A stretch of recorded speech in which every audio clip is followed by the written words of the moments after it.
la decisión de habilitar en este nuevo escenario que estamos transitando los y las docentes argentinas, que creemos que es indispensable estar juntos a través de la reflexión sobre nuestra profesión, como se dio lugar ayer, empezar a explorar sobre los sentidos, empezar a explorar sobre estas reconfiguraciones que ha sufrido el trabajo docente, llevando el INFOT, el Instituto Nacional de Formación Docente, apoyo con sus saberes, apoyo con sus equipos técnicos, y todo esto me parece que es imprescindible en estos momentos. Quiero decirles que el día de ayer ha sido un día muy bueno para la formación docente y para la docencia argentina. Están inscritos en estas jornadas 28.000 docentes y también están participando de esta experiencia estudiantes, y creo que es un hecho sumamente novedoso, es novedoso para todos, es novedoso para nosotros estar en estos escenarios y articular las ideas y reflexiones. Ayer tuvimos la increíble experiencia de contar con referentes internacionales, que en un momento y en un acto pudimos tener un entendimiento mutuo y un diálogo con referentes de la talla de Elsie Rockwell, que desde México nos hizo llegar sus saberes, su colaboración generosa, y también con Marcelo Caruso, ¿no?, que está en la Universidad de Humboldt, en Alemania, y pudo conectarse en un tiempo y en un momento para hacer llegar sus conocimientos. Del mismo modo que reflexionamos en el panel de la tarde sobre un eje central con Flavia, con Inés, que son pedagogas argentinas que hace rato que vienen reflexionando sobre estas problemáticas de la enseñanza. Más aún hoy sus saberes son indispensables para comprender, digamos, este tiempo que estamos viviendo en nuevos escenarios de enseñanza. Hoy nos convoca una nueva mesa panel que tiene que ver justamente con la escuela y los derechos. Nosotros insistimos con algo que es vital, y es que la escuela es ese espacio simbólico en donde se enseña, en donde se socializa, pero también es un ámbito muy importante de ejercicio y de construcción de ciudadanía, y creemos que justamente estos nuevos escenarios, que son escenarios difíciles, en algunos casos dramáticos, cuando hablamos de violencia y cuando hablamos de femicidios, por ejemplo, ¿no? Yo les hablo desde Tucumán, y en los diarios locales hoy justamente salió otra situación tan desgraciada y triste que para la sociedad, digamos, no tan solo para las mujeres, con todo lo que estamos haciendo como movimiento colectivo y con todo lo que está haciendo la educación por los derechos humanos, ¿sí?, que es preservar la vida y cuidarnos entre todas y todos. Entonces, no queríamos que en estas jornadas esté fuera estos nuevos escenarios, estas nuevas problemáticas que convocan más que nunca a reflexionar sobre estas nuevas manifestaciones de la violencia, que nos convocan a reflexionar sobre la perspectiva de género imprescindible que tiene que estar en todas las instituciones de formación docente y ejercidas como eje transversal en los currículums de las escuelas obligatorias de la Argentina, y también, digamos, lo imprescindible que representa la aplicación e implementación genuina de la educación sexual integral. Por eso es que agradezco enormemente a Mariana y a esta compañera Paula, Paula Feinsot, que aceptaron el desafío de venir a acompañarnos para reflexionar sobre estos temas. Mariana, como directora del Sistema de Protección de Derechos de la CENAF, que es un lugar para nosotros tan querido y tan necesario en estos momentos, y Paula desde la academia como doctora en educación, muy interesada y ocupada desde hace mucho tiempo respecto de las violencias en la escuela media. Y por supuesto, agradecer muchísimo a esta amiga nuestra que permanentemente nos está dando una mano en todo momento, que es Alejandra Virgin, especialista en muchos temas, la leímos, la estudiamos, investiga, y ahora somos, también estamos trabajando en espacios de gestión, ella al frente de la Dirección Nacional de Formación Docente de la provincia de Buenos Aires, así que entiendo que es un panel de lujo para poder aprovechar al máximo y sacarle el jugo a estos temas para ayudar a nuestros queridos docentes.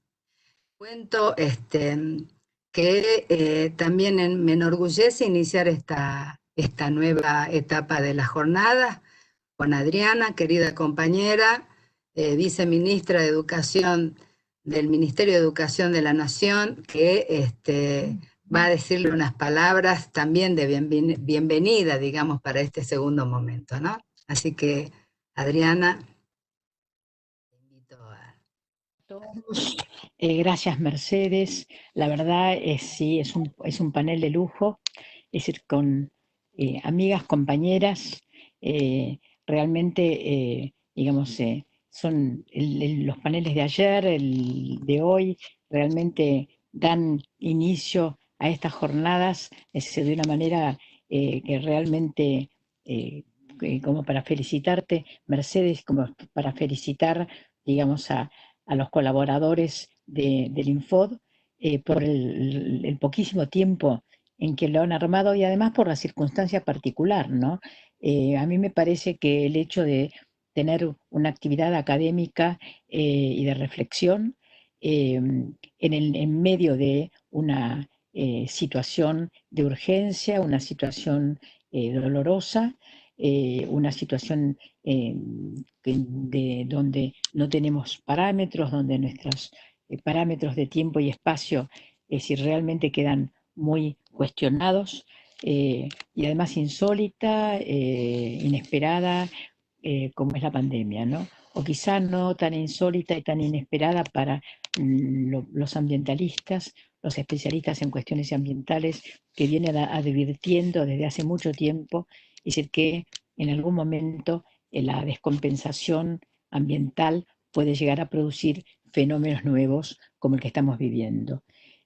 Pero lo que quiero subrayar es que la posibilidad de tener un espacio de reflexión me parece que es una actitud, es una postura humanística, eh, tanto de quienes lo organizan como de quienes participan, como de ya puedo decir, decenas de miles de participantes, ¿no?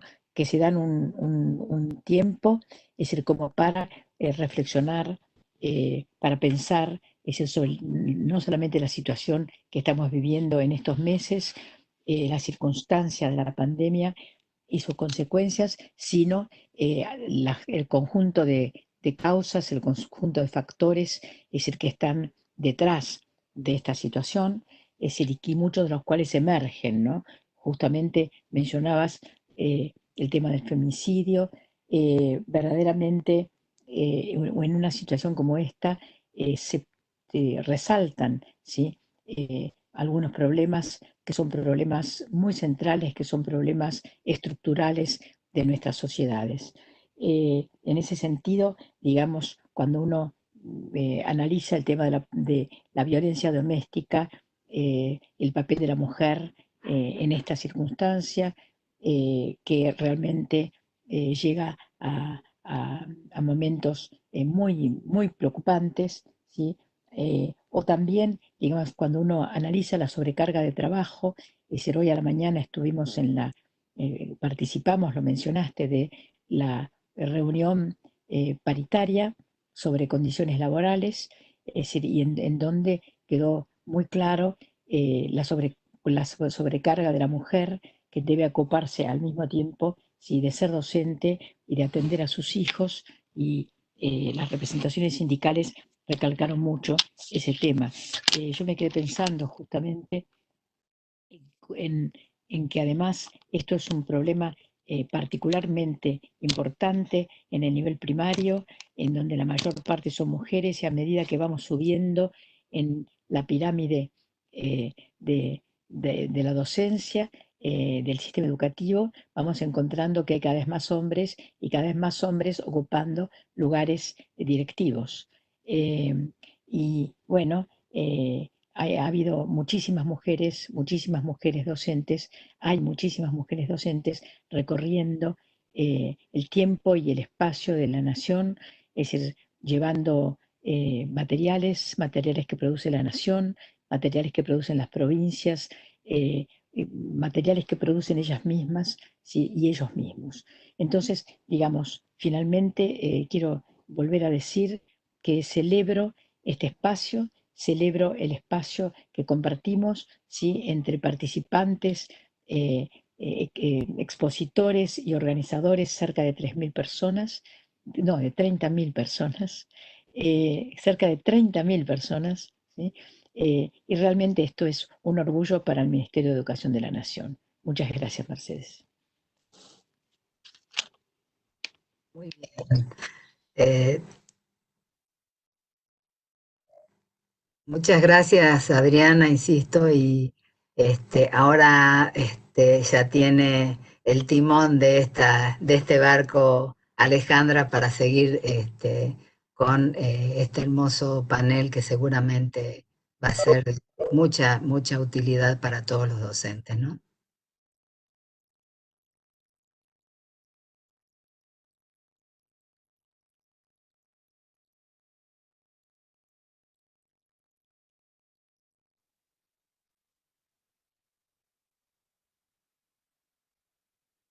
Hola, ¿sí se escucha bien? Bueno, muchas gracias, Mercedes, gracias, Adriana. Em, bueno, me presento, soy Alejandra Bueno, me presento Mercedes, no hace falta. Quiero agradecerle mucho al Infod y al Ministerio de Educación de la Nación, pero particularmente al Infod, una institución que nace en el 2006 y que permite jerarquizar la formación docente en la Argentina. Quiero felicitarlos por la convocatoria, pero sobre todo porque al armar estas jornadas arman una agenda que nos convoca no solo a discutir el presente, sino que también no renuncia a pensar lo que sigue, ¿no? A pensar la pospandemia. Y si pensamos en el de ayer, por otro lado, eh, sin duda lo hace pensando, recuperando nuestras tradiciones, nuestras raíces, para poder entender mejor las coordenadas de este tiempo. Esta es una mesa que se llama Escuela y Derechos en Cuarentena, Perspectiva de Género, Abordaje de la ESI y Prevención de las Violencias. Contamos con Paula Fanson y con Mariana Melgarejo, como mencionaba Mercedes. Ayer fue un día muy interesante en las jornadas, muy provocador, sobre todo pensando en la primera mesa, ¿no? Elsie Rockwell diciendo: la escuela es presencial o no es escuela, para pensarlo. Habló de las escuelas en plural, Marcelo Caruso discutiendo desde un lugar histórico, decía, bueno, en algún momento escuela se formula en singular cuando interviene el Estado allí. También Marcelo nos relativizó algo de la excepcionalidad que estamos viviendo, ¿no? Poniéndolo en el largo plazo histórico, no es la primera ni va a ser la última, dijo, también inquietándonos. La segunda mesa, la que participaron Inés Dussel y Flavia Terigi, grandes pedagogas argentinas, una más desde la psicología educativa, la otra más desde la pedagogía y los estudios culturales, plantearon el desafío de continuar enseñando, el desafío de, en este contexto particular de distanciamiento. Lo que podemos y vale la pena hacer, lo que podemos dejar para después, lo provisorio de algunas decisiones que tomamos hoy necesariamente. Bueno, muchas cosas nos dejaron para pensar. Me gusta el hilo con los temas que vamos a discutir hoy. Me parece que hay ahí una reivindicación, hubo ahí una reivindicación, era parte de uno de los títulos, de la escuela en su compromiso histórico con la construcción de lazos. Y ahí pensaba, bueno, la escuela trama. La escuela trama cuando, de distintos modos. La escuela trama cuando transmite, hace una transmisión de la cultura entre las generaciones, cuando reconoce al otro como heredero, heredero de un legado. La escuela trama cuando pone en juego distintos modos de cuidado. La escuela trama cuando pone palabras a disposición, a veces para nombrar lo que cuesta nombrar. Y de esto me parece que también vamos a hablar hoy. El confinamiento hoy no es una opción, es el modo de cuidarnos en términos de salud física, claramente. Y respecto a nuestro trabajo, produce inmensas transformaciones que sufrimos, vivimos, disfrutamos, realizamos cotidianamente. Ayer decía Inés, se produce, hablaba de la domestización de la escuela, ¿no? La escuela en la domus, la escuela en la casa. Se estudia y se enseña hoy, y esto hablaba recién Adriana en relación a la reunión paritaria, se estudia y se enseña hoy en el mismo lugar donde comemos, en el mismo lugar donde a lo mejor miramos una serie, o ayudamos a nuestro hermano o nuestra hermana con las tareas escolares, en el mismo lugar donde a veces dormimos. Y esto sin duda produce un cambio de las coordenadas espaciotemporales, perdón, en las que se desenvuelve la escuela. Y esto también, de eso hablaremos hoy, produce una vulnerabilidad de las infancias y especialmente un incremento de la vulnerabilidad de infancias y especialmente de las mujeres. Leemos cómo crece la violencia intrahogar, leemos el número de feminicidios, por ejemplo. En ese sentido, nos interesa en esta mesa ponerle palabras a lo que sucede, pero ponerle palabras a lo que sucede porque es también una tarea de la escuela, porque creemos que hace falta nombrar aquello que nos pasa, pensarlo, buscarle las vueltas posibles, pensar el pospandemia, la pospandemia. Es indudable, como señalaba recién Adriana Burós, que esto que sucede hoy es una sobrecarga sobre los cuerpos de las mujeres, tanto por las tareas del hogar como porque la mayor parte de los y las enseñantes somos mujeres. Mucho más si hablamos del nivel inicial y del nivel primario, por supuesto. Entonces no quisiera dejar de empezar esta mesa y este día de ayer con ese precioso video que vimos de pocos minutos, con un reconocimiento a las mujeres, muy especialmente a las docentes que le ponen cabeza, corazón, cuerpo, en la intensa tarea de sostener los lazos, desde eso que quiera asemejarse a una escuela. Después discutiremos si lo logra o no, si lo puede lograr o no. Para discutir estas cosas contamos, como decía recién Mercedes, con Mariana Melgarejo, que es directora nacional de los sistemas de protección de la ANAC. Mariana es antropóloga, está especializada en educación, es docente de la UBA. Y después también nos acompaña Paula Feinson, que es una especialista en en educación sexual integral con enfoque de género, es también docente investigadora de la Facultad de Filosofía y Letras de la UBA, donde somos compañeras, y donde coordina la diplomatura NSI. Así que va a tomar la palabra Mariana, después Paula, y después vamos a conversar entre nosotras acerca de estos temas. Mariana. Bueno, hola, buenas tardes a todos y a todas. La verdad que estoy muy contenta, muy emocionada de poder participar de unas jornadas nacionales invitadas por el IFOD y con semejante apertura, la verdad, muchísimas gracias. En principio eso. Y después, bueno, les quería contar un par de cosas. No sé si se presenta ahora Paula o arranco yo, decime vos. Bueno.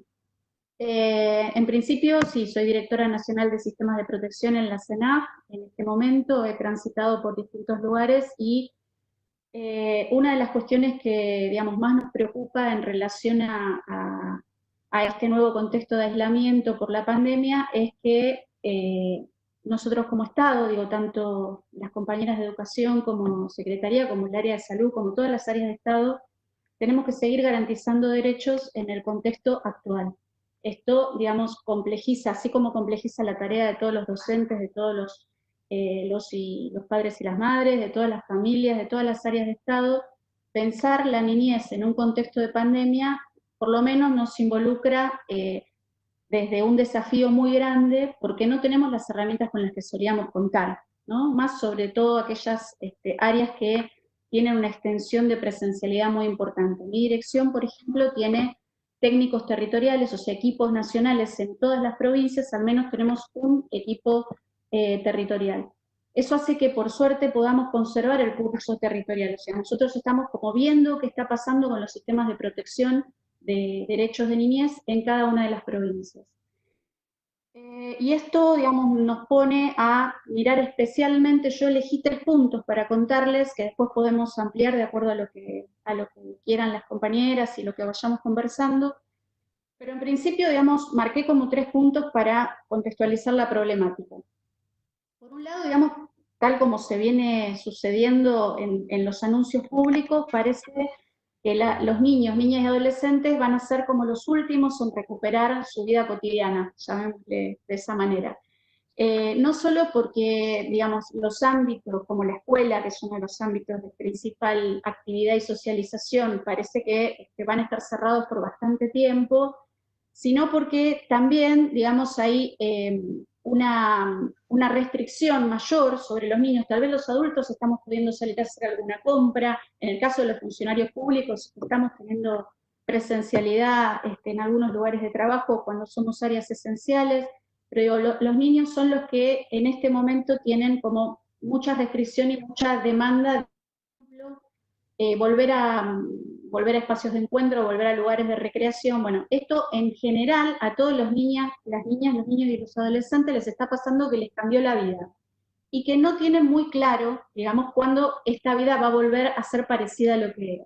Esto en el contexto general. Esto lleva a otro problema inmediatamente asociado, y es que al quitarles, digamos, el espacio público, el espacio de la socialización, el espacio de la educación, el espacio, digamos, del encontrarse con amigos, le ha quitado también los lugares donde nosotros como Estado y digo los adultos en general podíamos identificar las situaciones de vulneración de derechos, ¿sí? Entonces, cuando, especialmente en la escuela, digamos, que es un ámbito privilegiado donde se detectaban las situaciones, donde se detectan las situaciones de vulneración de derechos, donde aparecen las primeras alertas y donde aparecen las primeras articulaciones para abordar esas vulneraciones de derechos. Eso, digamos, dificulta mucho la intervención de todo el sistema de protección de derechos, de todas las áreas de Estado, de todas las organizaciones que tienen que intervenir en un contexto, digamos, ante una vulneración de derechos. Entonces, primero, los niños, niñas y adolescentes están coartados, digamos, en su posibilidad de desarrollar sus actividades cotidianas. Eso, a su vez, nos quita los lugares de identificación cuando hay algún problema de violencia o de vulneración de derechos. Y por último, asociado también a esto de haber haberse quedado sin los espacios de identificación y de abordaje, hay un último punto que es que los niños y niñas que están en contextos violentos, digo, en familias violentas o en contextos violentos, están más expuestos que antes, que cuando tenían los espacios públicos, a esos contextos violentos. Están por más tiempo y están, digamos, sin posibilidad de mostrarlo, contarlo, evidenciarlo. Entonces esto complejiza, como decía en la apertura Alejandra, no solo pensar que los niños en general en la pandemia están sufriendo modificaciones a su vida, sino que hay niños que en particular tienen una condición de vulneración mucho más fuerte, ¿sí?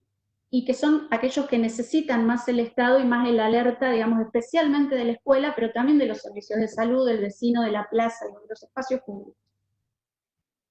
Esto abre, digamos, estos 3 puntos que los voy a volver a tomar, abre como 3 desafíos importantes, ¿no? Primero, en principal, digamos, desde el Estado, los niños son sujetos de derecho dentro, fuera, después de la pandemia son siempre sujetos de derecho, con lo cual, como Estado estamos haciendo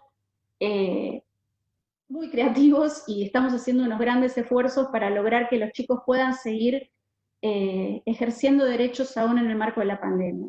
En principio, la Secretaría de Niñez es un área esencial, mi dirección en particular también es un área esencial porque tenemos los equipos que acompañan lo que llamamos situaciones singulares o situaciones de vulneración de derechos. Entonces, esto hace que, digamos, pongamos desde el momento 1 de la cuarentena en evidencia que estos equipos tenían que estar más atentos que nunca, sobre todo si no están las otras áreas del Estado, que están, digamos, no están presencialmente. En el Ministerio de Educación es hermoso lo que están haciendo con los cuadernillos, con el programa Seguimos Educando, las estrategias que están poniendo para que uno pueda seguir la tarea en las casas, el acompañamiento que están haciendo los docentes. Digo, como Estado, en esta situación, con las niñas y los niños y los adolescentes, tenemos que seguir buscando la forma de garantizar derechos. En el segundo caso, digamos, de la cuestión de los espacios públicos que no están, ahí es donde tenemos una dificultad fuerte.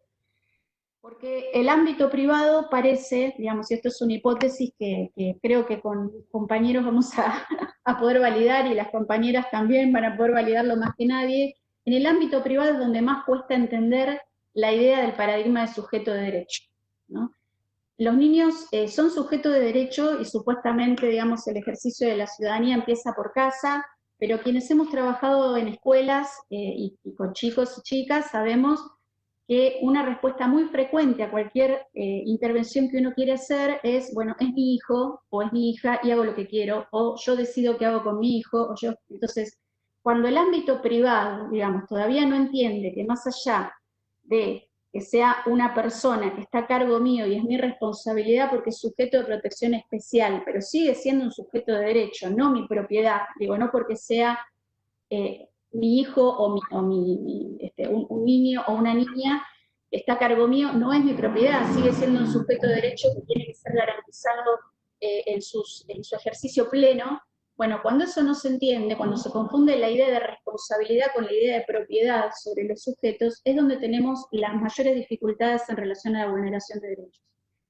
Porque, digamos, no se comprende la situación del derecho como una práctica que va más allá de mi voluntad, que va más allá de mi deseo y que va más allá de mis posibilidades. Digo, tiene que ver con cuestiones que yo tengo que hacer como ciudadano. Tengo la obligación de cuidar a los niños, niñas y adolescentes en términos de práctica de ciudadanía, y de eso después vamos a hablar en el último punto.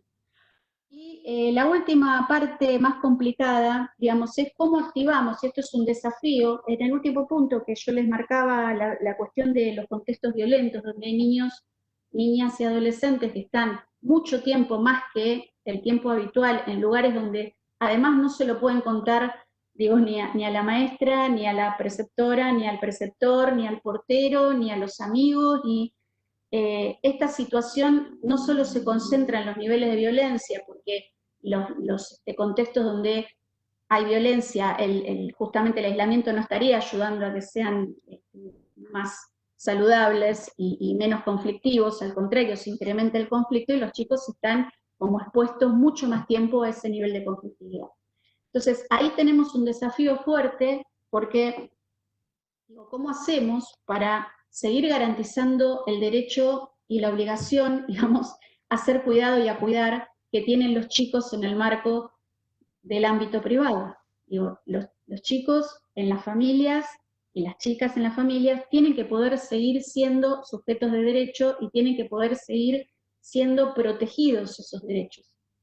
Hoy lo decía en la apertura Adriana Puigros, el tema de, bueno, sabemos que tenemos noticias tristes en los medios, complicadas, injustas e indignantes en relación a situaciones que parece que la pandemia incrementa.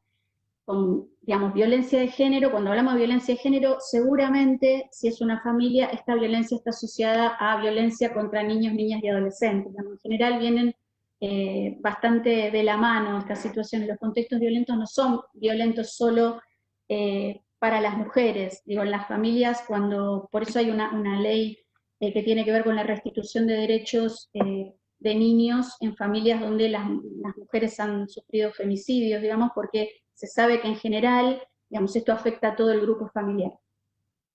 Entonces, ¿cómo vamos a pensar, digo, y esto lo planteo como pregunta y como desafío, cómo vamos a pensar como Estado, pero también como ciudadanía en general, el cuidado en el marco de la pandemia y posterior a la pandemia? Hay 3 desafíos, digo, que relacionados con cada punto. Vos marcame, Ale, cuando estoy muy justa con el tiempo. ¿Estoy bien?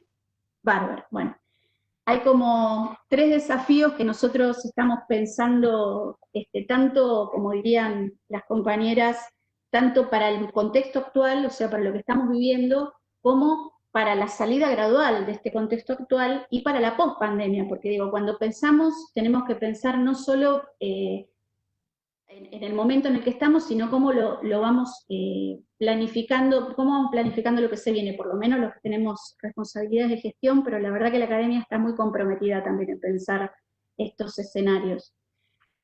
Si algo nos ha demostrado esta pandemia a nivel mundial es que todos los planes y las agendas que teníamos pueden ser abruptamente modificadas y brutalmente modificadas. Con lo cual, digamos, tenemos que empezar a pensar estrategias en lo inmediato, pero también estrategias en el mediano y en el largo plazo, ¿no? En función de instalar nuevas representaciones, nuevas capacidades culturales, digamos, nuevas prácticas de ciudadanía, para poder no estar pendientes, como estamos ahora, de que en los hogares sucedan cosas que no queremos que sucedan, ¿no? En las familias no sucedan cosas que no queremos que sucedan, entre las parejas que no sucedan. ¿Cómo podemos hacer, primero para cuidar en este contexto, que es lo más urgente, pero también para empezar a revertir estas prácticas, y yo sé que Paula va a avanzar un poco más en esto, para lograr que el cuidado no sea una decisión voluntaria? Pero nosotros sabemos que tenemos la posibilidad, el derecho y la responsabilidad de ser cuidados y de cuidarnos, ¿sí? ¿Cómo hacemos para que eso se instale no como un mandato de género, no como un mandato biológico, no como una idea de algo inherente a la humanidad, sino como una práctica social, de ciudadanía, que tiene que ver con mi ejercicio ciudadano? ¿Cómo hacemos para que eso se instale? Bueno, es una pregunta, es un desafío importante, pero sí tenemos como algunas pistas para pensar esto.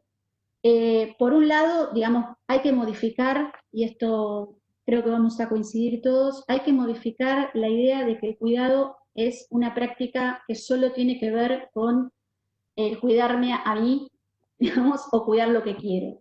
El cuidado en términos de ciudadanía tendría que ver con cuidar aquello que tengo que cuidar, ser cuidado porque tengo que ser cuidado, y cuidar el contexto porque, más allá de que lo use, no lo use, lo quiera o no lo quiera, es algo que es responsabilidad en términos de mi ejercicio ciudadano. Pensar la idea del cuidado en este contexto nos hace dar cuenta que el cuidado tiene que ser aprendido como una práctica de ejercicio ciudadano. Digo, yo en este contexto, en esta pandemia, el cuidarme a mí misma no tiene que ver con cuidarme a mí misma solamente. Tengo la obligación ciudadana de cuidarme a mí misma, y lo está demostrando la pandemia, ¿sí? Yo no es que bueno, yo si no me quiero cuidar, no me cuido. No, no, tiene que ver con el cuidado mío, pero con una obligación ciudadana, que yo conserve el aislamiento, salga con un barbijo. El cuidar a los otros también tiene que ver con una obligación ciudadana. No tiene que ver con que yo voy a cuidar a quienes le tengo afecto, a quienes quiero mucho, porque dentro de todo es muy fácil cuidar a lo que uno quiere o lo que o parece fácil, ¿no? Cuidar a quienes uno quiere o lo que uno quiere, o parece que el cuidado estuviera mediado por lo afectivo, y es ahí donde uno pierde la idea de que los chicos son sujetos de derecho, ¿no? Los chicos son sujetos de derecho porque además tienen el derecho a la protección especial, tienen que ser cuidados porque el Estado los tiene que cuidar y cada adulto los tiene que cuidar, por eso son sujetos de protección especial. Entonces, por un lado, yo tengo que cuidar no solo a mis niños o no solo a los niños que yo quiero, sino a los niños por el hecho de ser niños y niñas, ¿sí? Porque tienen ese derecho garantizado por ley y por todas las convenciones que podamos mencionar, digo, no solo las que tienen que ver específicamente con niños, sino con los Objetivos de Desarrollo del Milenio, con todos los acuerdos internacionales que podamos poner en juego. Están diciendo los niños tienen que ser cuidados especialmente, y eso quiere decir sujeto de protección especial, porque son niños y niñas, y porque son grupos especialmente vulnerables por el hecho de ser niños y niñas, ¿no? Por supuesto que si son pobres, le vamos sumando más vulnerabilidades. Por supuesto que si son niñas, le vamos sumando otra vulnerabilidad. Pero la idea del cuidado no tiene que pasar por una cuestión de voluntad, ¿no? De quién lo ejerce o quién tiene ese derecho a ser cuidado. Y por último, y esto sí es algo que me parece que es novedoso y tiene un poco que ver con lo que planteaba Adriana al principio de la charla, el cuidado del contexto. Si algo nos enseñó también esta pandemia, es que el contexto es un contexto social y es un contexto cultural donde nosotros estamos desarrollando nuestras prácticas de ciudadanía todos los días, y ese contexto, nuestras prácticas sociales, culturales, digamos, todas nuestras prácticas son en un contexto, y si ese contexto no lo cuidamos, nos pasa lo que, digo, lo que nos pasa con las grandes catástrofes, digo, pero también nos pasa lo que nos está pasando con la pandemia. Si algo también nos ha marcado la pandemia es que el espacio que estamos transitando, habitando y viviendo es el espacio común, ¿sí? Por eso el cuidado del contexto. El contexto lo tengo que cuidar aunque no lo use, porque es parte de mi práctica ciudadana de contexto. Entonces, por eso tengo que cuidar también la escuela, por eso tengo que cuidar el barrio, por eso tengo que cuidar la plaza, no sé, digo, el cuidado de los espacios comunes tienen que ver también con esto, ¿no? Con la idea de cuidado como práctica de ciudadanía. Y esto de, bueno, no toques algo porque puede quedar el virus ahí, fíjate de sacarte la ropa y desinfectarte, andá con el alcohol. Todas estas prácticas que estamos incorporando tienen que ver por estas tres dimensiones del cuidado, que nos incorporamos, digamos, desde el uso casi, no sé, de manera inesperada, pero que bueno, que tiene que ver con, bueno, cuidémonos a nosotros mismos, cuidemos a los demás y cuidemos el contexto que es el espacio común.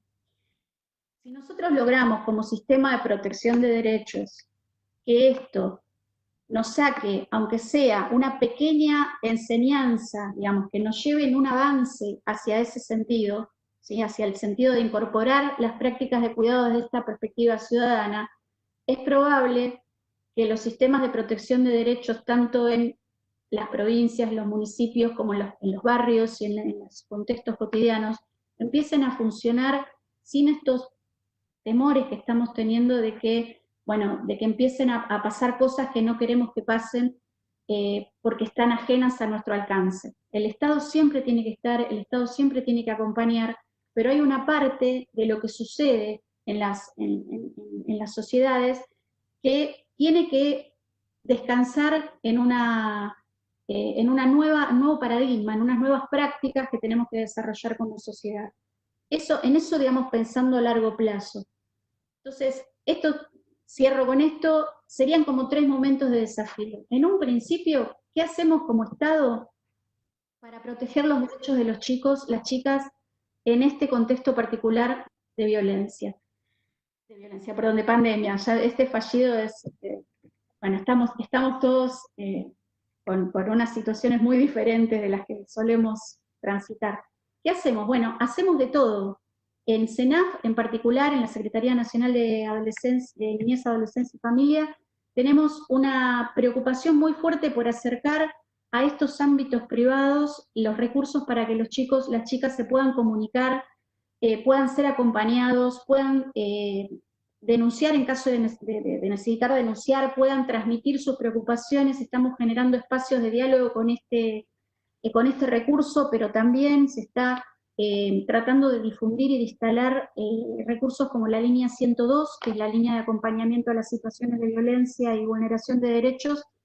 La línea 102 está en casi todas las provincias, pero en las que no está tiene un número similar, digamos, tiene un número equivalente a la 102.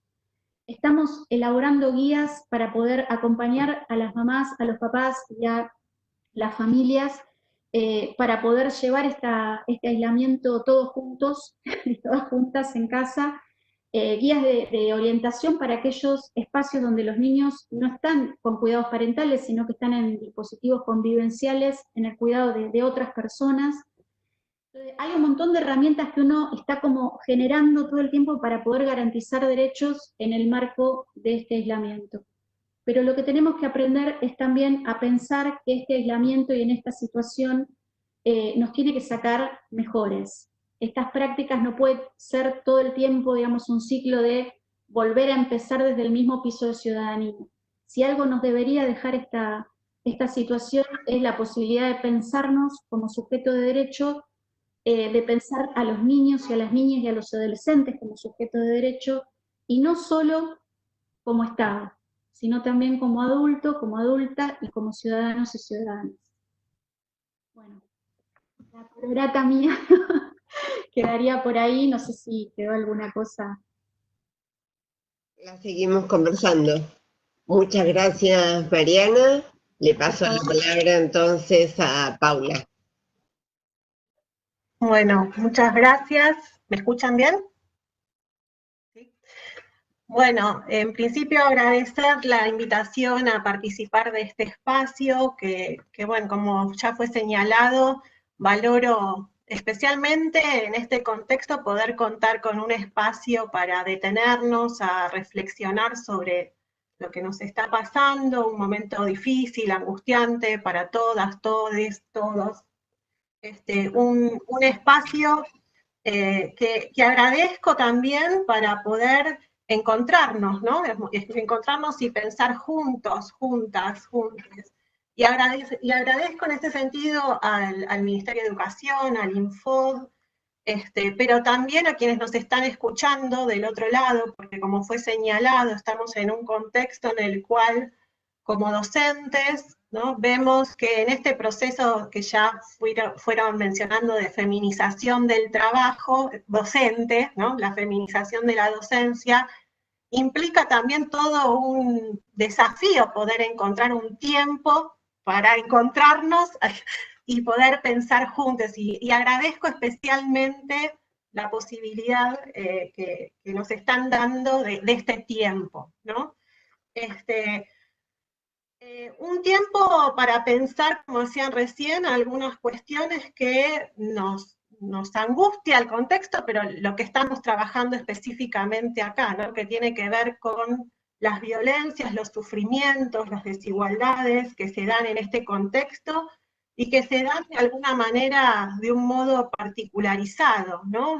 Las violencias de género. Y cuando pienso en las violencias de género, pienso en términos amplios, ¿no? Digamos, las violencias que sufrimos las mujeres, pero también todos esos sujetos que no se ajustan al modelo dominante respecto de la sexualidad. Y aquí estoy pensando también cómo en este contexto de pandemia, prontamente, ¿no? Judith Butler decía, el coronavirus no discrimina, ¿no? Digamos, todos, todas, todes, nos dimos cuenta que somos vulnerables a este proceso, pero también prontamente vimos que no todas, todos, todes somos vulnerables de la misma manera, ¿no? Las desigualdades prontamente se empezaron a manifestar, y parte de esas manifestaciones de las desigualdades tienen que ver con estas violencias en niños, niñas, niñes, ¿no? Violencias que dan cuenta de los femicidios, de las violencias de género que vivimos las mujeres, y también, ¿no? todas las prácticas que se vienen denunciando, prácticas homo, lesbo, trans, odiantes, que conllevan también situaciones de violencias para quienes no se ajustan al modelo esperado respecto de la sexualidad, y que eso conlleva desigualdades que se particularizan en este contexto.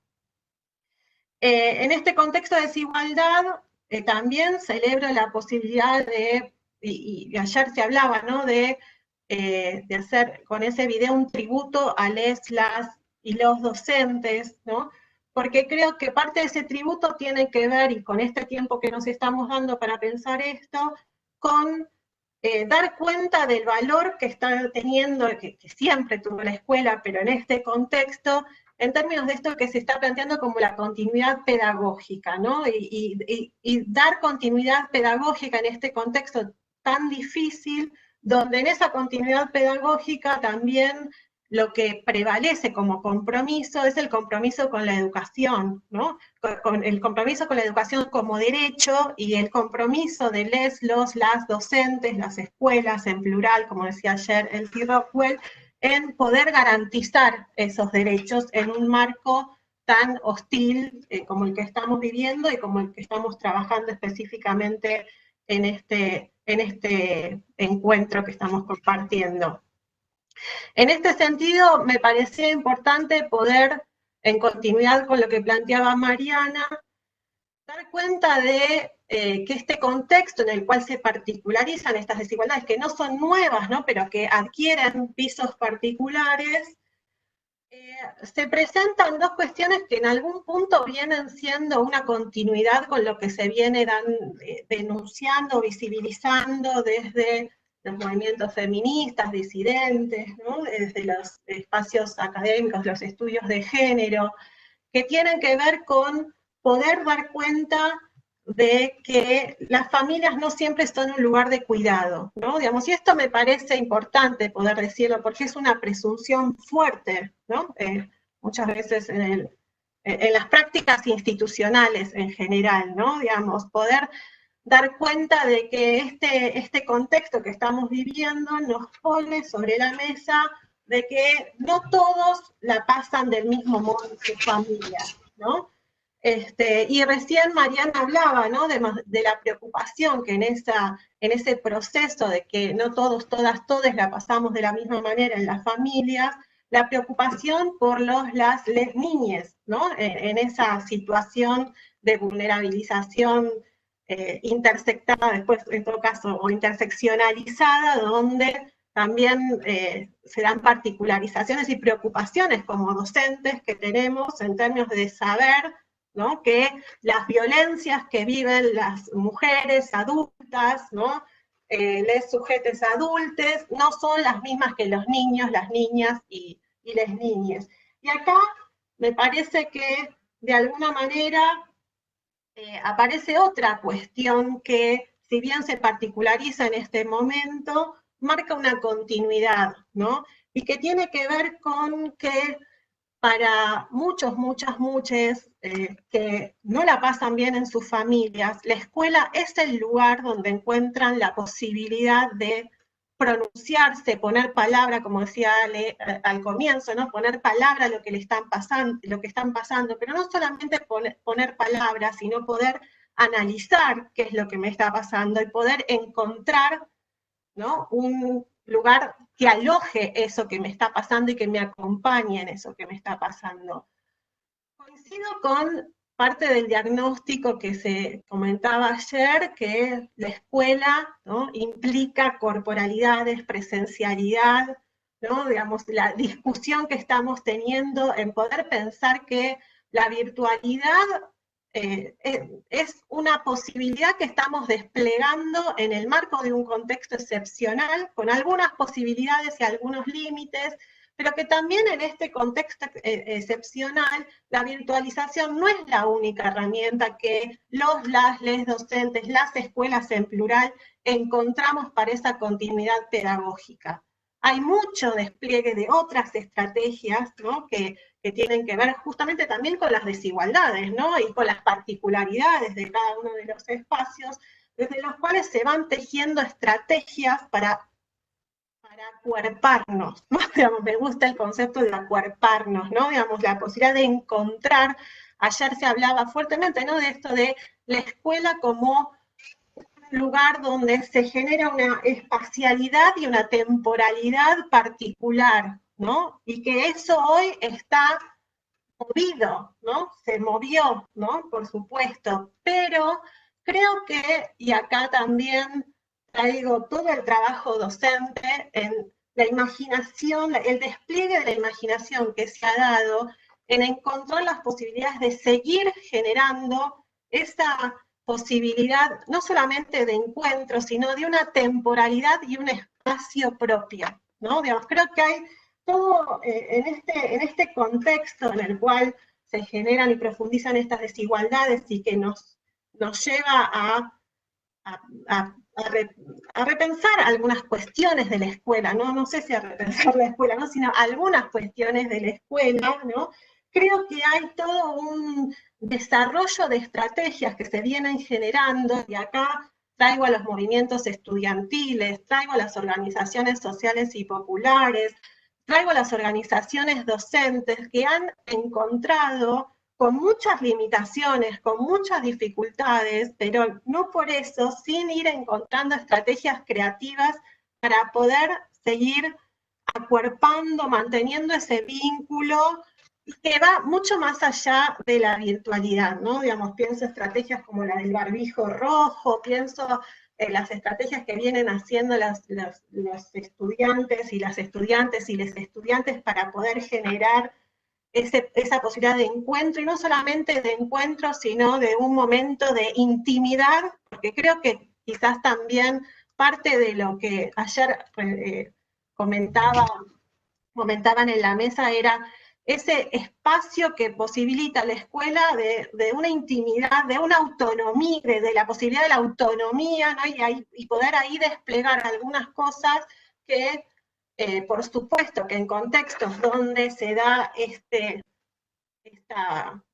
domesticidad de la escuela, bueno, se hace difícil encontrar, ¿no? Entonces, creo que ahí hay un desafío de la imaginación en encontrar estrategias para poder seguir encontrándonos, acompañándonos, generando ese espacio, esa intimidad, ese vínculo necesario para que les niñas, pero no solo niñas y adolescentes, sino también adultos y adultas y adultes que también, ¿no? Digamos, encontramos muchas veces en la escuela como estudiantes, porque hay adultos, adultas, adultos, estudiantes, y también docentes, ¿no? Y que encontramos en la escuela esta posibilidad.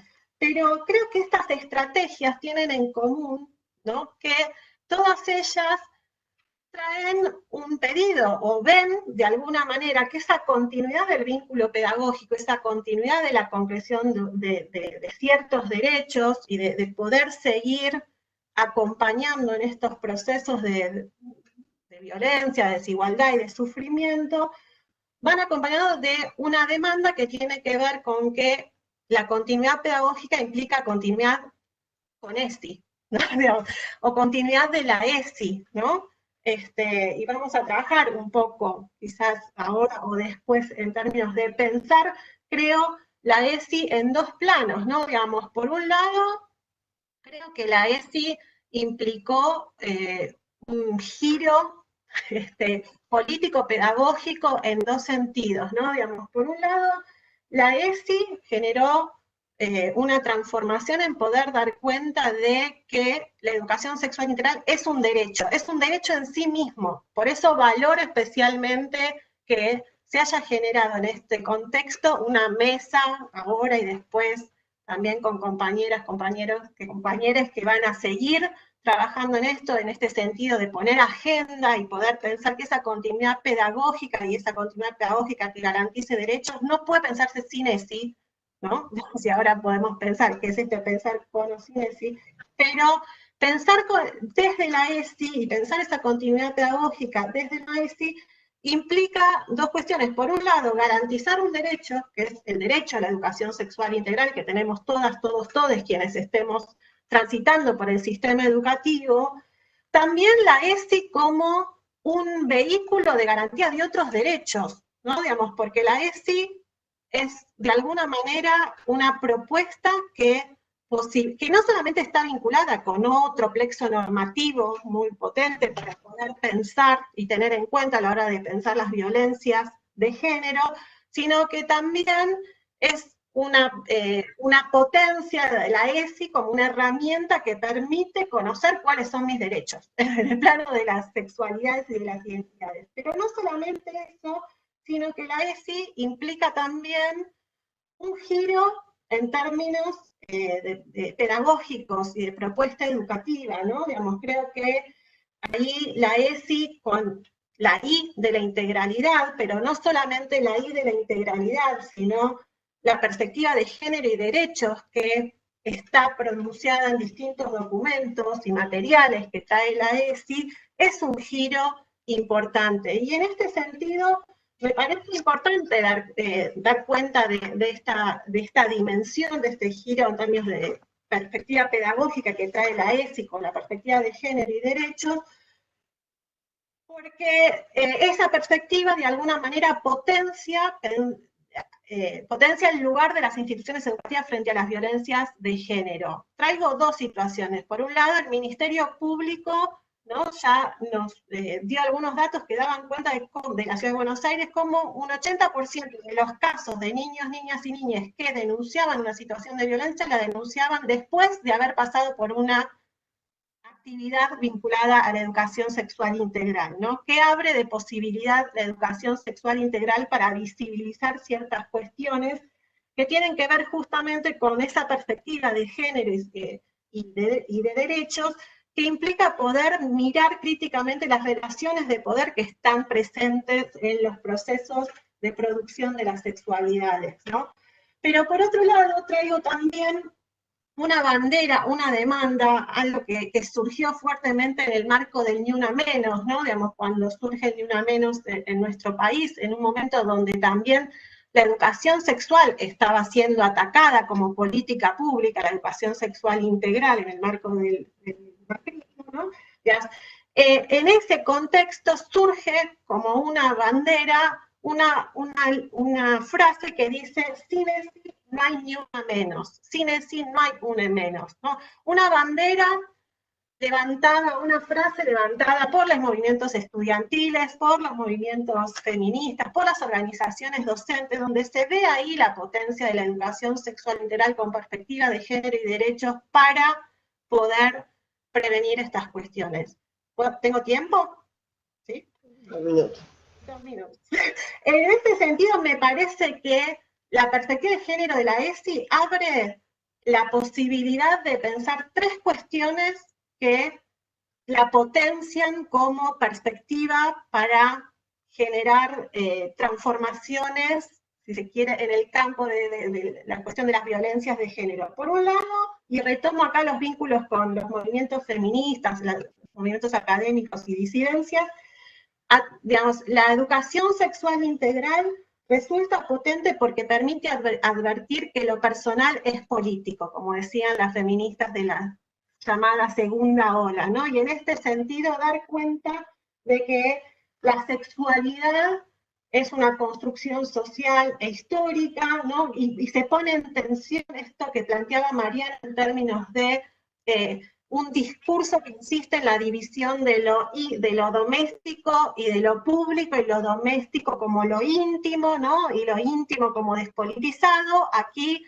digamos, reconocer desde la ESI con perspectiva de género y derechos que lo personal es político es dar cuenta de que la sexualidad es una construcción social histórica, es un campo de derechos, y en este sentido el reconocimiento desde la ESI con perspectiva de género y derechos a todes, todas, todos como sujetos de derechos, como decía Mariana hace un rato. Pero no solamente eso, sino que también hay 2 cuestiones que trae la perspectiva de género para pensar la cuestión de las violencias, que tienen que ver con reconocer que las violencias se hacen posibles en un proceso de inferiorización de los sujetos, ¿no? Digamos, y esto es bastante trabajado desde la perspectiva de género para poder desnaturalizar aquellos discursos que insisten en la naturaleza para justificar desigualdades sufrimientos y violencias que lejos de ser naturales son socialmente construidas, ¿no? Y cuando pienso en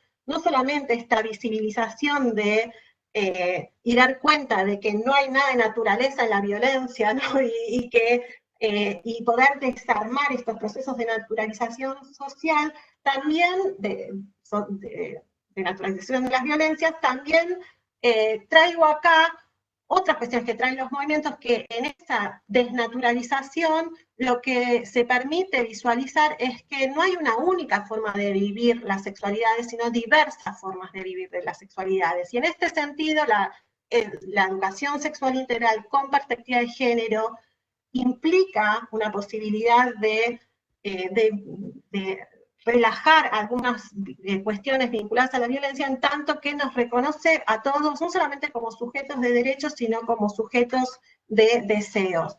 Y una tercera cuestión que trae la perspectiva de género para poder pensar la potencia de la ESI es la visualización de la no neutralidad de las instituciones, ¿no? La sexualidad como una construcción social e histórica,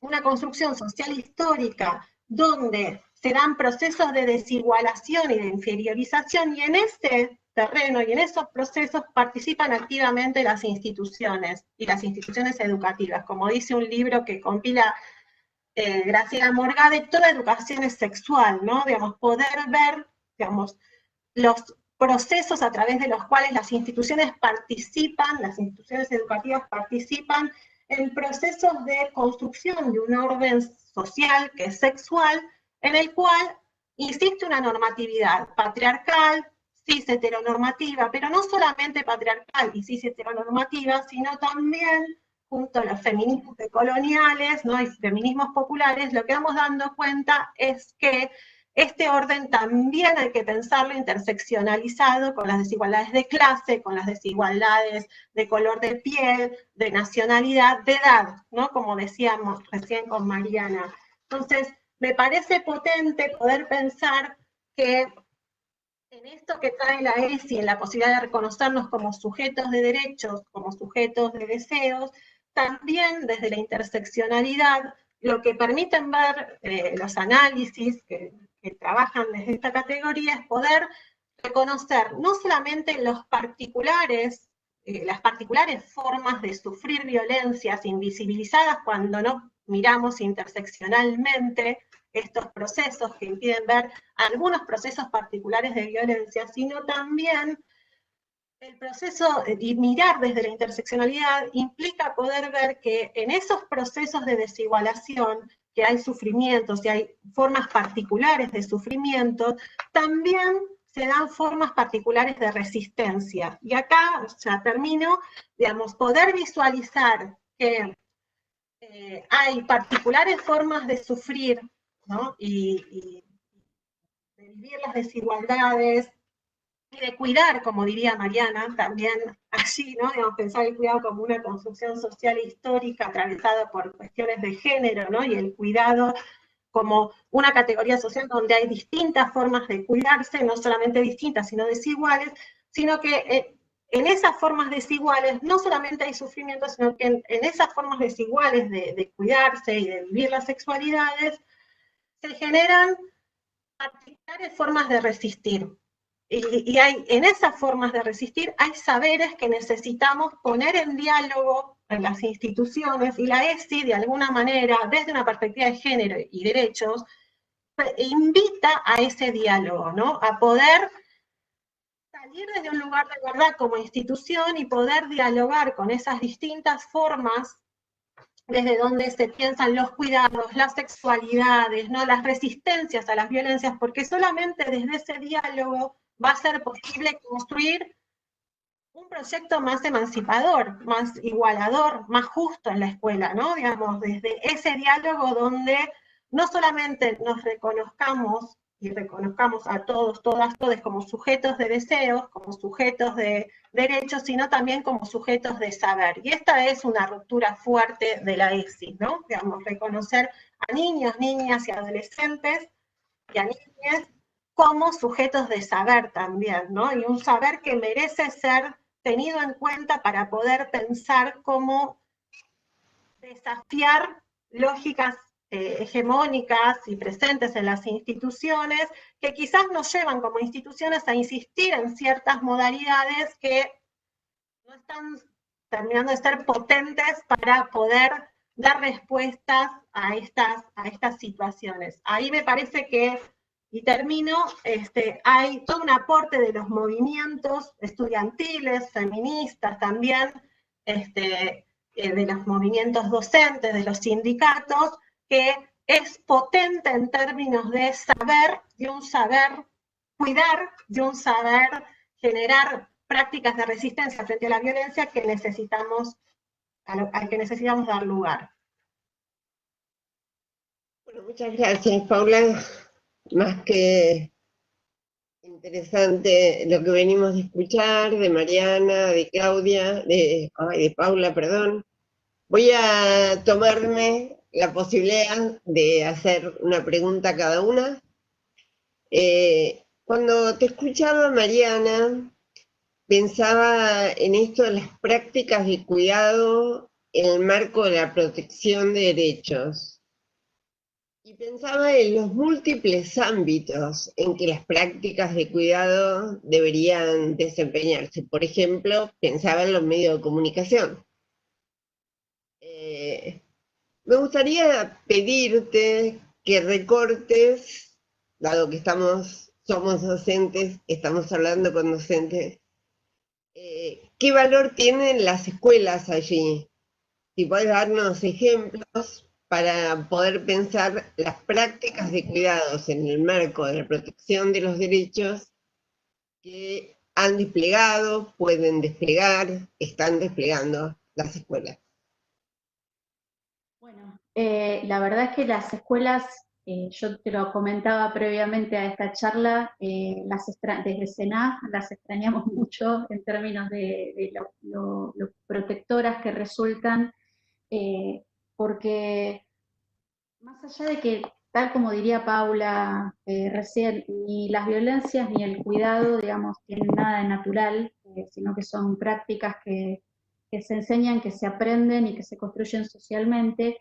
La verdad que las escuelas son lugares donde la práctica de cuidado como práctica ciudadana tiene un trabajo históricamente más desarrollado, y entonces se sabe que los niños, niñas y adolescentes que van a las escuelas tienen que tener ciertas condiciones y ciertas situaciones para poder trabajar, y cuando hay alguna cuestión que el ojo experto de los docentes y de las docentes empieza a darse cuenta que pasa algo raro, o cuando hay porque también son ámbitos donde los chicos hablan con otros adultos y hablan entre otros chicos y chicas, entonces la situación de vulneración de derechos, primero porque en la escuela es el ámbito donde los chicos tienen la primera vinculación directa con el Estado, están mucho tiempo de su vida, durante mucho tiempo. Entonces, aparte de que es un contexto realmente en términos de espacio común para los chicos durante tanto tiempo, es el lugar donde justamente esta interacción hace que salgan a la luz cuando hay vulneración de derechos rápidamente en las escuelas. Pero también la escuela tiene esta comprensión de ser el Estado, y es una de las instituciones que más rápidamente se extendió en nuestro amplio territorio nacional, físicamente, ¿no? Digo, tuvo edificios en todo el país, uno puede ir a cualquier pueblo y va a encontrar la plaza y la escuela seguramente. Esta idea de sistema estatal que se ha podido extender con esta lógica de Estado hace que aparte, digamos, no solo tenga esta posibilidad de identificar la problemática y de identificar una vulneración de derechos, sino que también tiene la posibilidad de ser la primera que activa los mecanismos de abordaje para eso. A veces la escuela realmente lo que te plantea es, la verdad que estamos desbordados, no damos abasto con ser, te dicen las y los docentes, no podemos ser psicólogos, ser cocineros, ser madres, ser padres, ser docentes, y aparte ser trabajadores sociales. Es un planteo que tiene mucho de justicia, ese planteo en términos de lo que representa, porque realmente las escuelas hacen una tarea integral en un sentido de que tienen tienen a los chicos y a las chicas mucho tiempo y muchos años. Y esa integralidad, esa mirada que los docentes y las docentes empezamos a conocer a los chicos, y ya dejan de ser la idea de alumno, de estudiante, y empiezan a ser sujetos, ¿no? con la carga de subjetividad que eso implica, hace que también se generen estas cuestiones de confianza, se generen las articulaciones con otras áreas de Estado, los y las docentes conocen en qué momento tienen que acudir a otra institución para poder abordar una situación, saben cómo hacer intervenir al Estado en términos de, bueno, no es que yo hago lo que quiero con los niños y las niñas, no es que si tengo una situación de vulneración de derechos me lo llevo a mi casa, digamos, eso saben perfectamente que hay una serie de cuestiones institucionales que se ponen en juego. Entonces, el ámbito de la escuela, la verdad que es un espacio de cuidado, o sea, lo voy a tirar así, sin haberlo consensuado ni haberlo teorizado mucho, pero sí, son espacios que son sentidos, vividos, sobre todo por los chicos y las chicas, como espacios de cuidado. Son lugares donde la violencia, la verdad, son lugares que tienen, no decir que no son violentos porque sería mentira, hay escuelas que tienen violencia institucional y que tienen autoritarismo entre las prácticas y que tienen violencia entre los propios niños, niñas y adolescentes, que tienen violencia en el barrio, digo, no es que las escuelas están exentas de violencia, pero la verdad es que son ámbitos donde a veces los chicos tienen el menor nivel de violencia del resto de sus vidas. Entonces, la escuela es un lugar de cuidado, primero porque son ámbitos donde se detectan las vulneraciones de derechos, después porque son ámbitos de cuidado, y después, fundamentalmente, me parece que tienen un rol histórico, pero también a pensar como desafío en esto de empezar a interpretar las prácticas de cuidado como prácticas de ciudadanía, digamos, son las que pueden pensar una pedagogía del cuidado en articulación con las familias, en articulación con las organizaciones, como diría Paula también, pero esta posibilidad de tener a los chicos y a las chicas tanto tiempo, tantos años, hace que realmente se pueda pensar desde las escuelas cómo volver realmente un contenido escolar el cuidado, ¿no? Como práctica. Uno habla de la convivencia, puede hablar de la educación cívica o la construcción de ciudadanía, como decimos ahora, digo, ha tenido como muchas formas la idea de civilidad, ¿no? Asociada a la formación y a la educación. Pero la idea del cuidado, ya como una cuestión que tiene que ver con un derecho y una responsabilidad, no está tan trabajada, sino es desde confundirla con lo disciplinario, ¿no? No las disciplinas, sino la disciplina con mayúscula, ¿no? De decir, bueno, cuidarte es ponerte una amonestación, es decirte que no, no necesariamente, digo, es poner límites, cuidar, pero también es enseñar a cuidar. Enseñar a cuidarnos a nosotros, aunque no querramos, digamos. A veces también hay que entender que los chicos son sujetos de protección especial porque uno los tiene que cuidar, a veces a pesar de ellos y de ellas, ¿no? Porque no es que es fácil cuidar siempre. Y no es que, como diría Paula, las familias ni las escuelas sean espacios naturales de cuidado, sino que, bueno, es algo que hay que aprender. Y lo tenemos que aprender, y ahí voy a tomar algo que dijo Paula también, lo tenemos que aprender también los adultos desde esta perspectiva, porque seguimos muy atravesados por la idea de que cuidamos las mujeres, de que cuidan las maestras, de que cuidan, digo las a propósito, ¿no? Entonces, bueno, me parece que son esas tres cosas, la práctica de cuidado, la práctica en términos, digamos, la pedagogía del cuidado, el contexto de cuidado y la posibilidad, digamos, de aprender el cuidado en la práctica en la escuela. Bueno, se incorporó a la mesa Nicolás Trota, nuestro ministro de Educación de la Nación. Hola Nicolás, bienvenido. Qué raro, bienvenido el ministro. Si Nicolás tenés 5 minutos, terminamos algo con Paula que teníamos que... Por favor. Sí, yo espero aquí, por favor. Paula, a mí... Sí, te escucho, ¿vale? No, me quedé pensando mucho en algunas de las cosas que proponías, que planteabas, que problematizabas, y también algunas cuestiones que escuchamos convierten a la ESI en un agregado, ¿no? Es un horario que le dedicamos, o es una jornada que hacemos, o es una parte en un damero. Entonces mi pregunta sería, en los 5 minutos que tenemos, si la ESI no conlleva una revisión de cómo enseñamos, por qué, cómo, ¿no? Pensando que nos están escuchando tantas y tantos docentes, ¿la ESI es un agregado o es más que eso? ¿Sigo? Sí, pienso que, y voy a retomar algo de lo que traía Mariana en este sentido, ¿no? Cuando se piensa en la continuidad pedagógica y pensar la continuidad pedagógica con ESI, me parece que ahí, ¿no? El desafío y lo que propone la ESI justamente es no pensarse como un agregado, ¿no? Yo escuchaba que en algunas oportunidades algunos decían, bueno, en este contexto hay que poner en paréntesis los contenidos, ¿no? Digamos, y trabajar cuestiones vinculadas a otra dimensión. Y acá me parece que el desafío y lo que propone la ESI es dar ese salto, ¿no?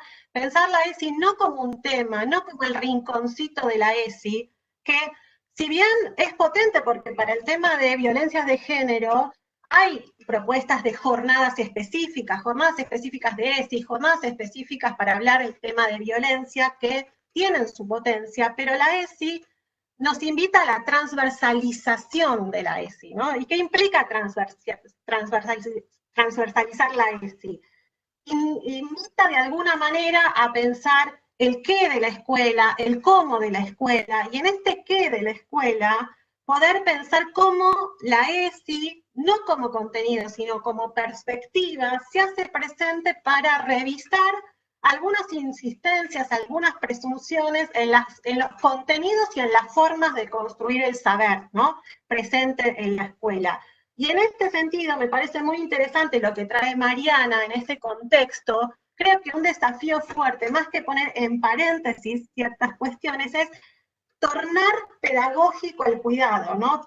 Abrir una reflexión respecto del cuidado que permita revisar desde la ESI, por ejemplo, cuál es la división sexual del cuidado, ¿no? ¿Cuáles son algunas insistencias que se cuelan en algunas formas de trabajar los contenidos cuando el cuidado se presenta de una manera universal? Digo, desde materias como biología, ciencias naturales, ¿no? Digamos, o otras materias, ¿no? Digamos, cómo se piensa la cuestión del cuidado, y en este sentido, si entendemos que el cuidado no es una práctica universal, si es una práctica construida socialmente, ¿no?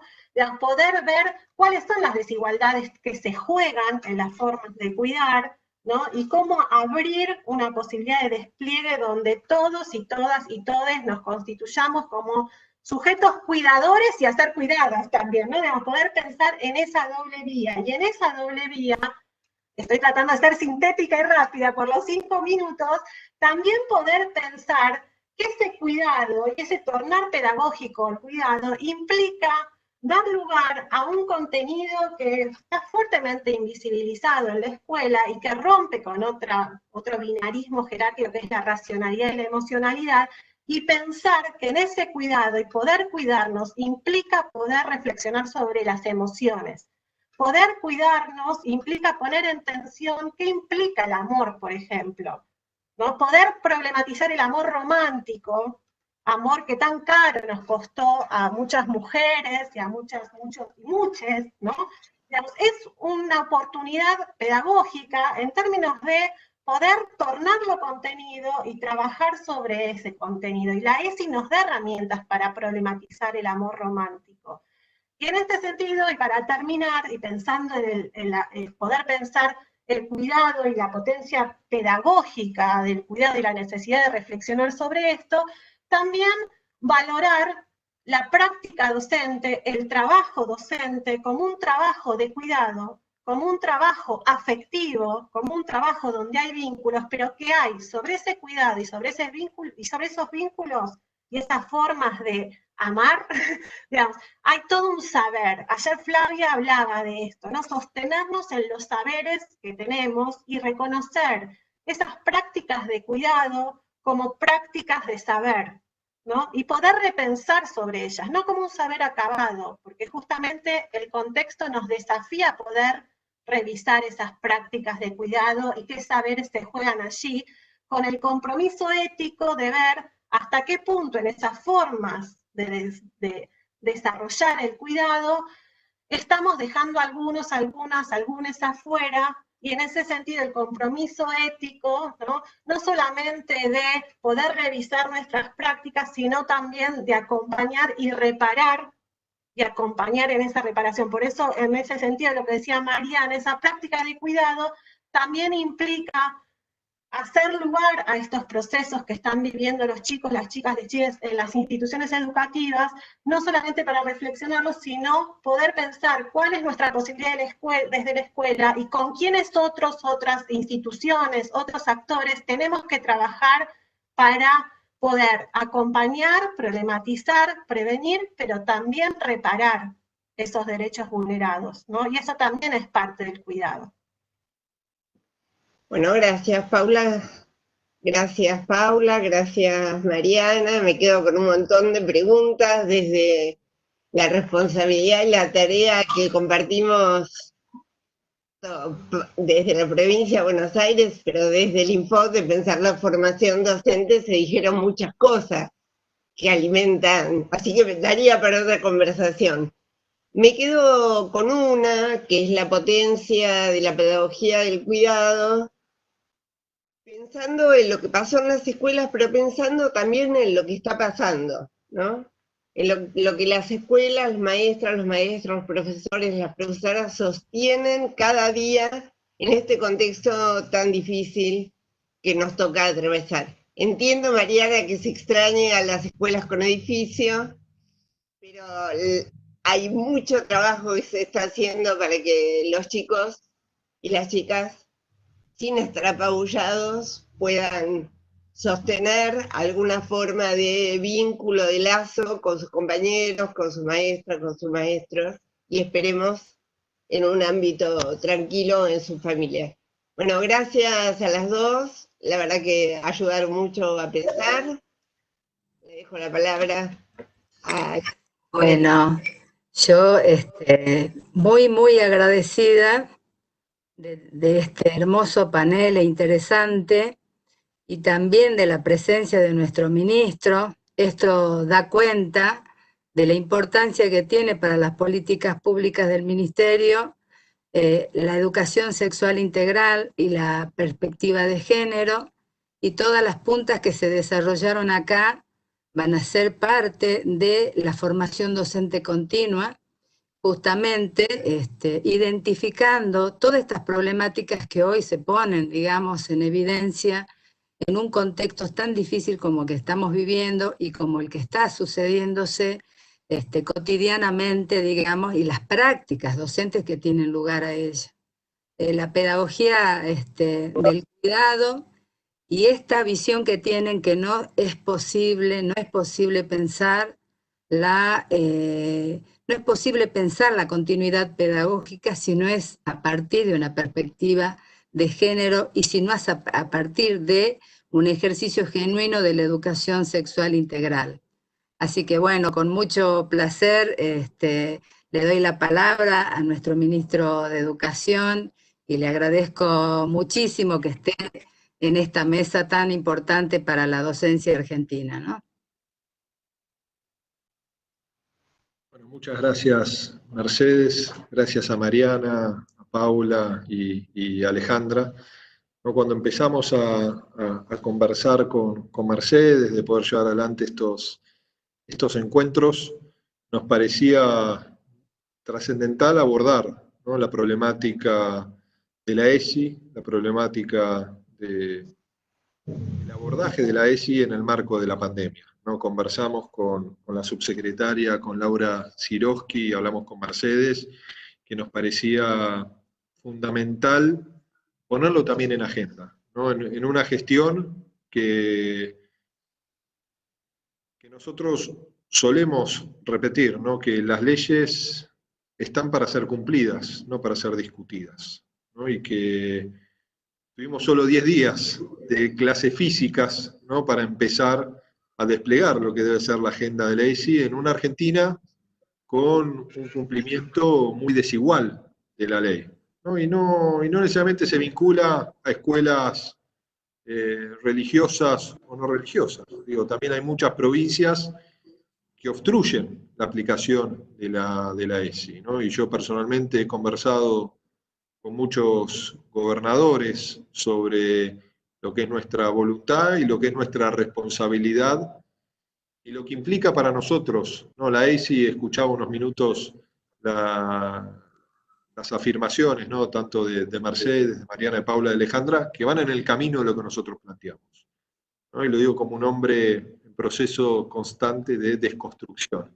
¿no? Y de aprendizaje, ¿no? que debemos llevar, ¿no? Y que creo que el punto más importante de la ESI, ¿no? Además de todas las cuestiones que sabemos y que me gustaría compartir, con ustedes son especialistas, pero yo aprovechar y compartir con nuestros maestros, maestras y profesores que nos están siguiendo para que sepan reafirmar cuál es nuestra mirada.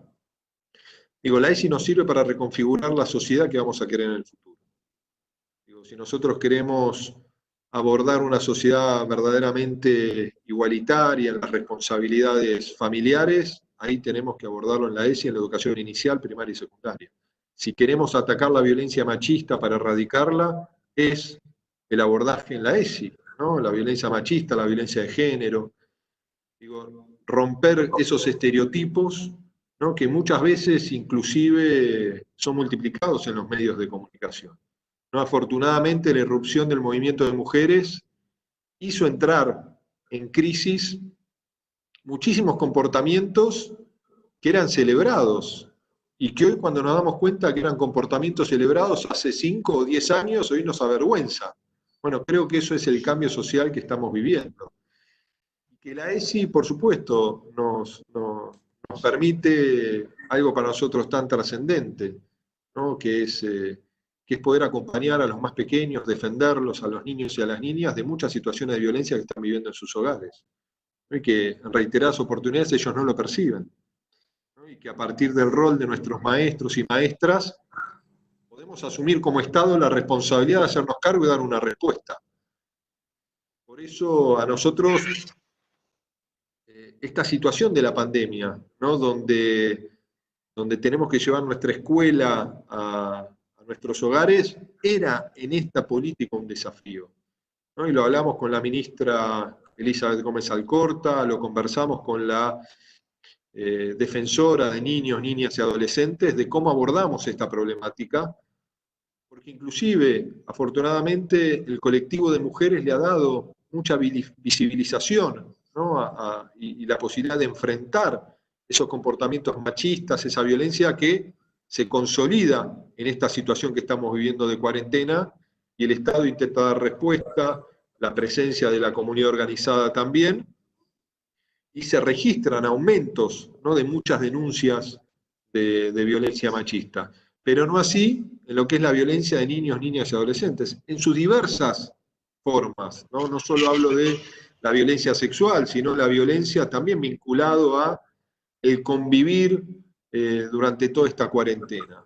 Y que los niños y las niñas, con la distancia en la que están los maestros, ¿no? Y las maestras, no tienen esa capacidad de detectar y muchas veces de intermediar para visibilizar estos casos de violencia, ¿no? Y por eso han bajado inclusive los llamados, ¿no? Para poder abordarlos desde el Estado.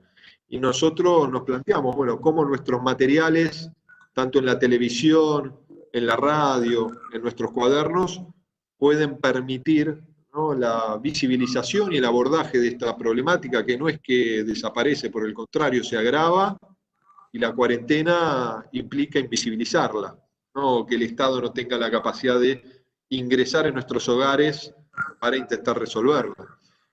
Y en eso trabajamos, digo, el cuaderno número 4, ese cuaderno recreo que va a toda la familia, tiene este abordaje, ¿no? El abordaje general, que también implica para nosotros una posición clara como ministerio, y que nos queda muchísimo por transitar en este proceso excepcional, impensado, como nos queda también muchísimo para transitar cuando volvamos a nuestras aulas, ¿no? Porque hay lugares donde tenemos que ser claros, ¿no? A partir de las noticias falsas, de la manipulación, se pretende excluir la posibilidad de que la ESI llegue a nuestras aulas, y es nuestra responsabilidad dialogar con todos, pero garantizar el cumplimiento de la ley, ¿no? Que se cumple el ideario de una institución, como marca la ley, bienvenido sea. Lo que no se discute son los contenidos de la ESI, ¿no? Y hay que abordarlos, y hay que garantizar llegar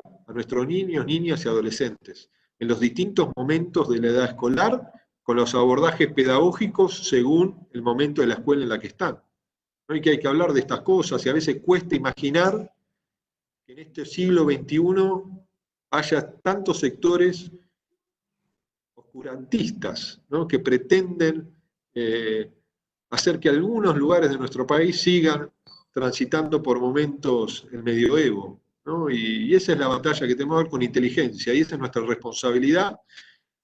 Por eso nosotros, desde el primer momento que asumimos, hemos tomado la decisión de crear una dirección que asume no solo lo que es la aplicación de la ESI, la coordinación en el marco del Consejo Federal y la supervisión de la aplicación, ¿no? Y allí tenemos que tener la inteligencia para poder cumplir el objetivo y la responsabilidad que tenemos, y es parte de la mirada que tiene nuestro equipo en un gobierno que, a partir de la propia decisión de la creación del Ministerio de la Mujer, de Diversidad y Género, ha dado un paso importante que implica reconocer lo que ha sido la comunidad organizada, el colectivo de mujeres, en cuanto a la consolidación de una nueva etapa para nuestra sociedad. Así que agradecerles a todas y a todos la posibilidad de compartir